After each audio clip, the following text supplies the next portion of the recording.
Le premier jeu au sol que nous allons voir est la roulade. Elle consiste à tourner le cerf-volant sur lui-même pour le mettre en position de décollage. Lorsque le nez du cerf-volant pointe vers le sol, remarquez que les commandes sont inversées.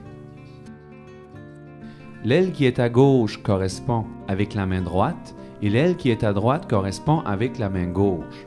La clé ici est de se familiariser avec cette inversion en faisant ballotter le cerf-volant de gauche à droite et de droite à gauche sur son nez.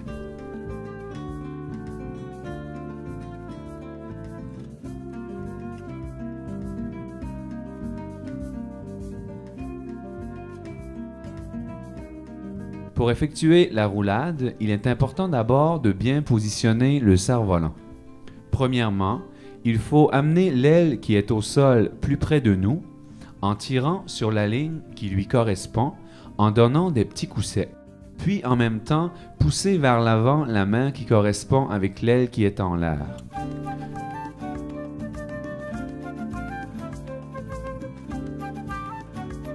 L'aile qui est en l'air se retrouvera plus vers l'arrière et l'aile qui est au sol plus près de vous. Une fois le cerf-volant bien positionné, vous êtes donc prêt pour la roulade. Tirez sur la main qui est devant vous et qui correspond avec l'aile qui est en l'air, tout en poussant vers l'avant la main qui est près de vous et qui correspond avec l'aile qui est au sol. Gardez à l'esprit qu'il est toujours plus facile de faire une roulade vers le centre de la fenêtre, donc avec le vent, plutôt que vers les extrémités, par conséquent à contre-vent. Pour la roulade en fade, c'est un peu le même mouvement, sauf que le cerf-volant est à plat au sol. Il faut tirer l'une des deux ficelles vers soi et le cerf-volant effectuera une rotation à plat sur lui-même.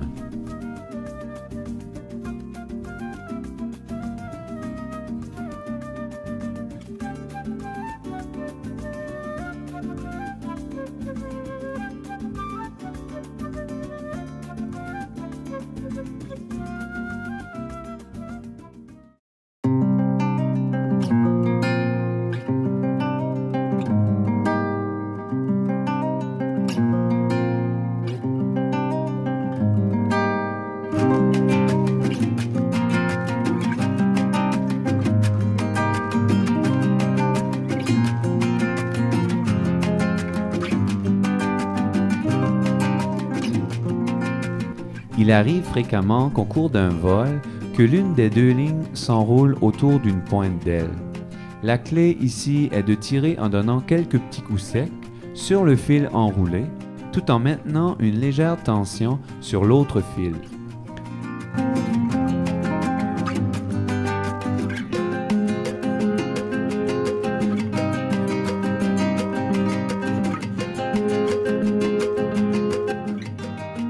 Ensuite, relâchez les deux fils, le cerf-volant se couche par terre, puis tirez sur le fil non enroulé pour relever le cerf-volant et mettre les ailes parallèles.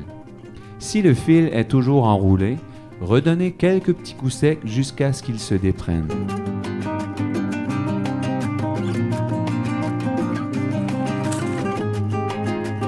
Le décollage twist s'effectue quand le cerf-volant est couché au sol à la position fade.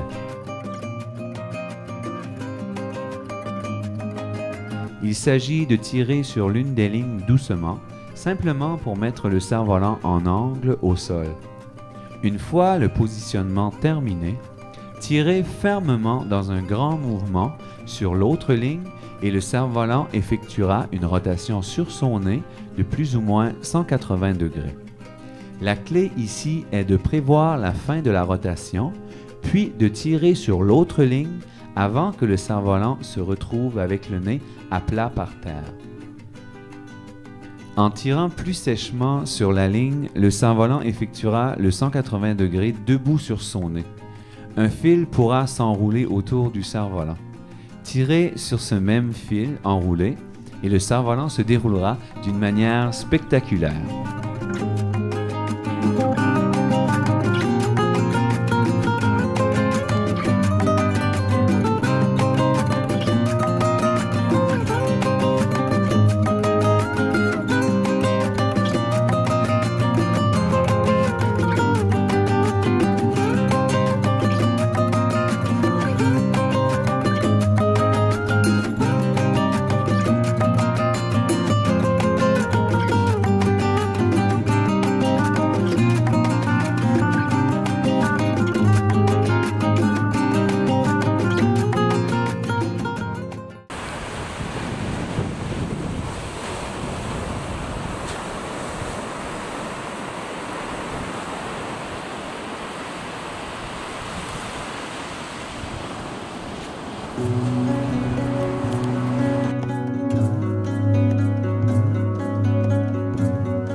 Pour la glissade au sol, faites tomber l'aile du cerf-volant jusqu'à mi-sol en tirant sur le fil de l'aile qui est en l'air.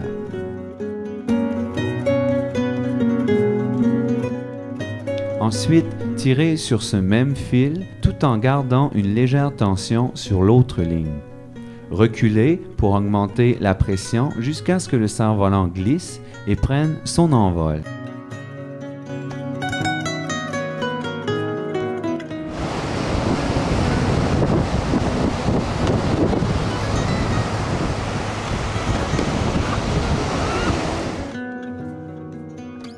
La clé ici est d'effectuer la glissade vers l'extérieur et non vers le centre de la fenêtre.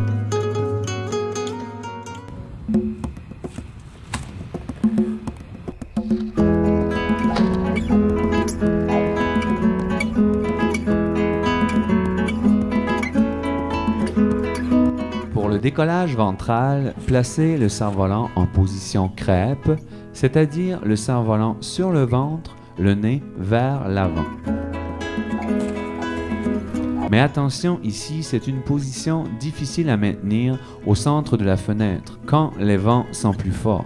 À ce moment, on peut donner un angle au cerf-volant pour limiter l'emprise du vent sur celui-ci ou tout simplement effectuer la figure en extrémité de la fenêtre.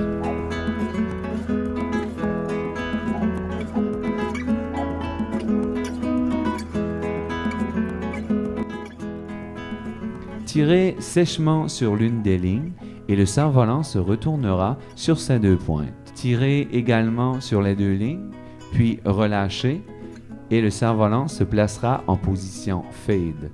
Ensuite, tirez sur une seule ligne et il sortira de cette position, prêt à prendre son envol.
Pour faire un spin arrêt, il s'agit de tirer sur l'un des fils en augmentant la tension rapidement jusqu'à ce que le cerf-volant effectue une rotation complète.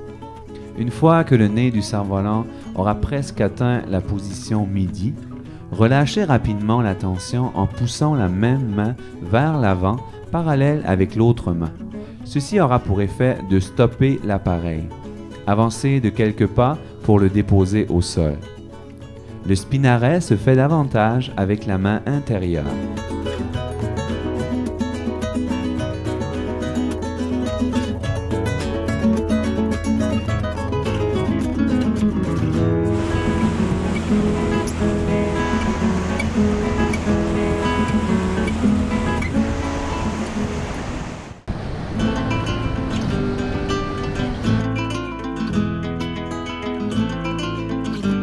L'axel est sans doute le mouvement le plus connu en freestyle. Le premier axel demeure toujours un grand moment de joie Pour la plupart des cervolistes, il ouvre un monde jusqu'ici inexploré en apportant une troisième dimension au vol, permettant ainsi une nouvelle séquence d'acrobatie et de nombreux enchaînements, tous découlant de l'axel.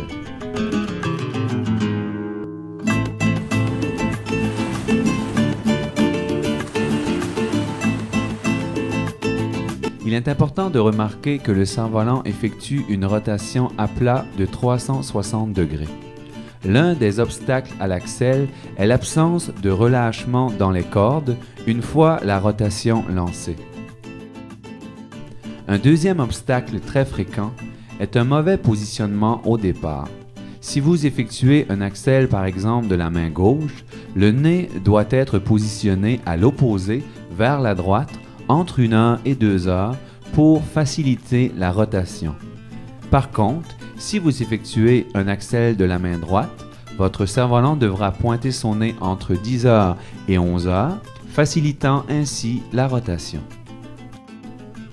La clé ici est d'immobiliser premièrement votre appareil et ensuite d'effectuer votre axel. L'axel en soi demeure un mouvement très simple. On pousse par exemple la main droite pour reculer l'aile droite vers l'arrière. Le cerf-volant se met donc à tourner vers la gauche. Puis, tirez sur cette même corde en fouettant la main du poignet pour lancer l'axel. Une fois la rotation lancée, relâchez suffisamment les 2 cordes pour permettre au cerf-volant d'effectuer sa rotation sur lui-même.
Une autre façon de faire l'axel est plutôt de tirer d'un côté pour mettre le cerf-volant en angle, puis de lancer l'axel avec l'autre main.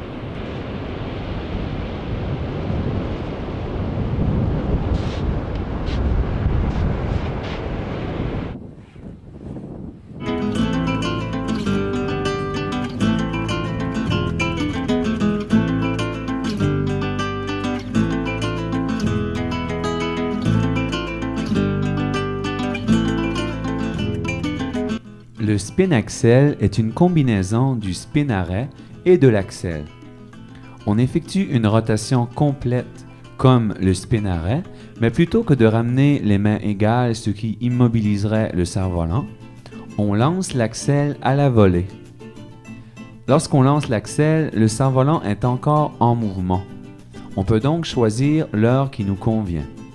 La clé ici est de comprendre qu'une fois le cerf-volant en angle, soit une aile devant et l'autre un peu plus vers l'arrière, l'axel peut être lancé peu importe la direction où le nez pointe. Toutefois, il est préférable de s'exercer à nos tout débuts lorsque le nez du cerf-volant pointe vers le haut.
Le double axel est en fait une surrotation de l'axel. Amenez le cerf-volant au zénith avant de lancer l'axel, puis exécutez l'axel de façon ferme.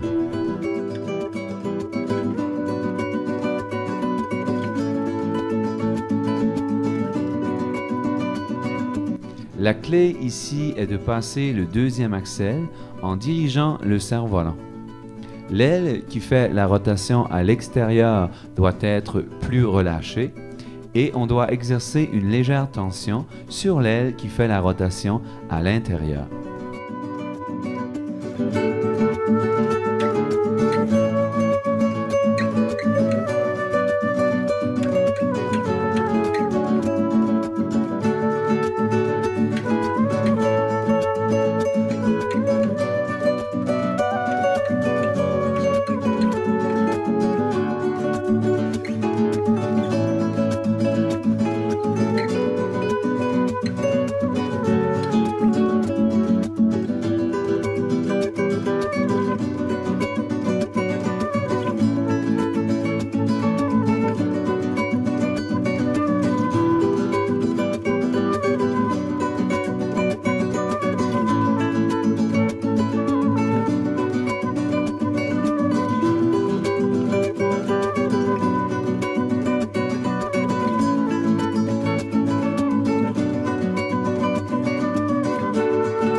Le coin toss est en fait un axel qui débute au sol.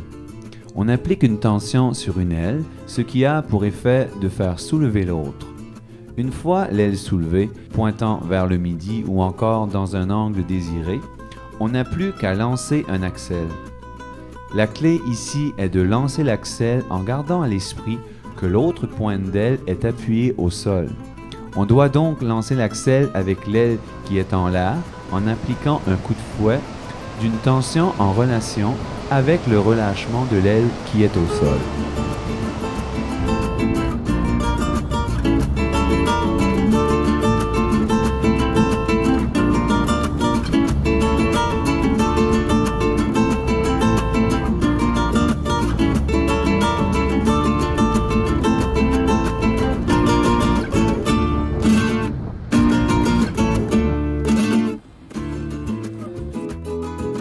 On a vu lors de l'axel qu'il était possible de le réaliser par un poussé-tiré de la même main ou encore par un tiré-tiré d'une main puis de l'autre. Il est préférable initialement que l'aile soit positionnée quelques pouces vers l'arrière avant d'effectuer l'axel take-off. Nous devons tirer une première main bien dosée pour sortir l'aile du sol. Ceci aura pour effet de mettre le cerf-volant en angle. Puis, tirez la main opposée, celle qui donnera l'axel, et tout comme l'axel en vol, relâchez les cordes afin de permettre au cerf-volant d'effectuer sa rotation.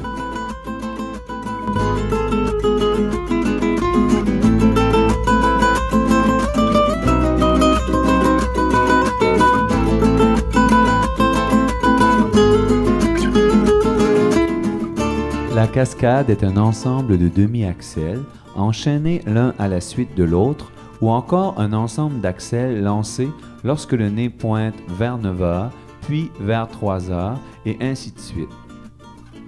On commence la cascade dans le haut de la fenêtre devant en lançant un axel d'une main, puis un autre axel de l'autre main et l'on poursuit cet enchaînement jusqu'à ce que le cerf-volant descende en cascade jusqu'au sol.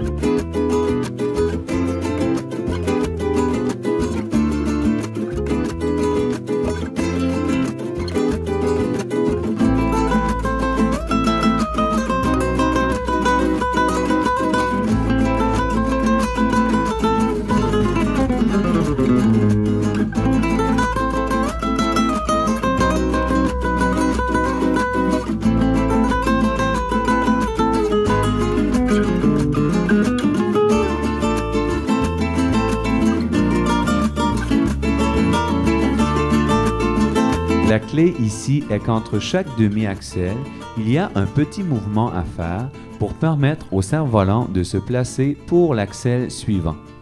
Par exemple, si je débute l'axel de la main droite, une fois au milieu de sa rotation, je devrais aider l'aile gauche à se retrouver derrière pour être en meilleure position de lancer un axel de la main gauche. Donc, je devrais donner un petit coup de la main gauche pour pousser l'aile gauche derrière et ensuite lancer l'axel de la main gauche. Une fois la rotation à mi-chemin, une fois de plus, je devrais donner un petit coup de la main droite pour reculer l'aile droite derrière et ensuite relancer l'axel de la main droite. Il importe de bien décortiquer le mouvement. Un axel, on relève. Un axel, on relève et ainsi de suite. Lorsque les vents sont plus forts, nous devons avancer en même temps pour permettre au cerf-volant de descendre.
Le flip-flop est en fait la réplique identique de la cascade, à l'exception que le cerf-volant garde a priori la même altitude. Une fois la cascade maîtrisée, le flip-flop est une continuité logique, bien qu'il demande un peu plus de vigueur et d'intensité. Pour maintenir le cerf-volant tout près du sol, on doit s'ajuster avec le vent pour conserver ou réduire la tension dans la voile et doser la pression que nous effectuerons à chaque mouvement sur nos lignes.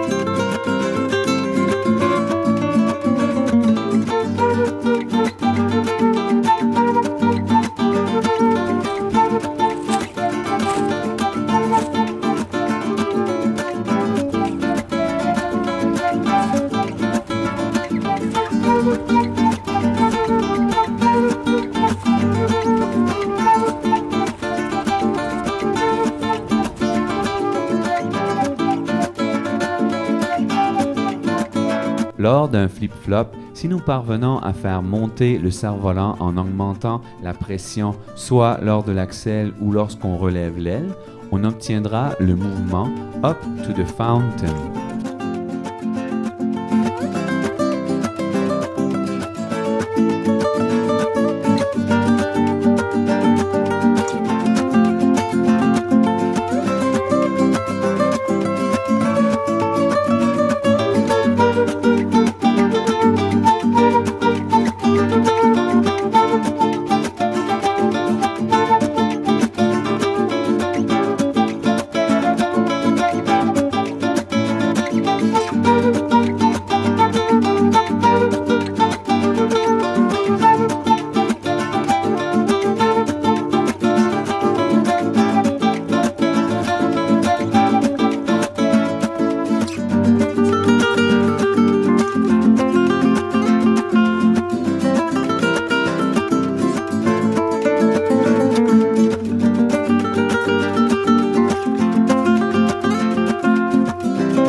Pour réaliser le flat spin, ramenez tout simplement vos deux bras vers l'arrière tout en laissant glisser le cerf-volant vers le bas. Puis soudainement, lancez vos deux bras vers l'avant en bloquant l'une des deux mains à mi-chemin. Lancer les bras vers l'avant a pour effet de mettre le cerf-volant à plat, le nez vers l'avant, c'est la position crêpe. Puis le fait de bloquer une main à mi-chemin a pour effet de créer une rotation de 180 degrés et de placer le cerf-volant prêt pour une autre envolée. Rappelez-vous que vous êtes toujours en mouvement. Si vos bras ne suffisent pas pour le relâchement lors d'un vent plus fort, avancez de quelques pas tout en exécutant le mouvement.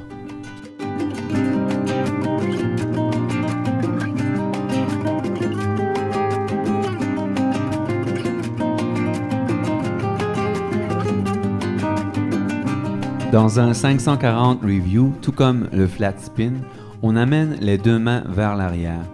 Par contre, quand viendra le temps de pousser les mains vers l'avant, il faudra porter une attention particulière à l'angle donné au cerf-volant. Tout se détermine ici. Contrairement au flat spin, pour le 540 review, une fois les mains derrière, il faut lancer doucement les mains vers l'avant en prenant soin de porter plus loin la main extérieure, de sorte qu'il y aura un écart entre les deux mains. Ceci placera le cerf-volant dans un angle favorable. Donc, une main sera lancée davantage vers l'avant et l'autre sera arrêtée très tôt dans son mouvement. La clé ici est de faire reculer le cerf-volant vers l'arrière en donnant un coup de fouet en tirant. Donc, ce sera la main que l'on a bloquée qui donnera le coup de fouet, permettant ainsi la rotation. Comme la plupart des mouvements de rotation, il faut penser à relâcher suffisamment les cordes une fois le mouvement complété.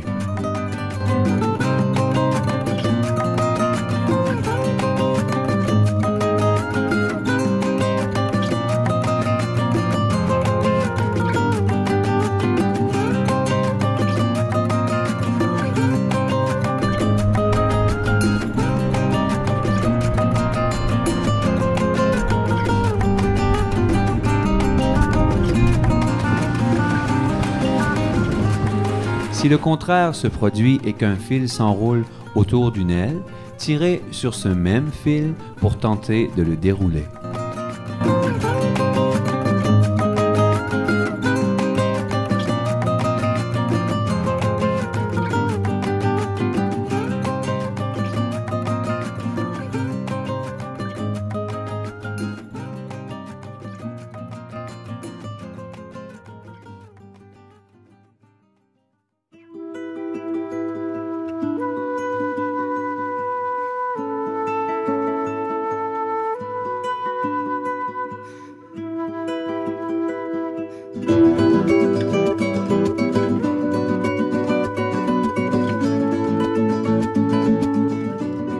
Le 540 flat spin est une combinaison du 540 review et du flat spin, en ce sens que nous exécutons un flat spin en y ajoutant un coup de fouet ferme comme le 540 review. La différence ici est l'angle à laquelle le cerf-volant débutera sa rotation. Remarquez comme le cerf-volant est complètement à plat, le nez vers l'avant, avant la rotation.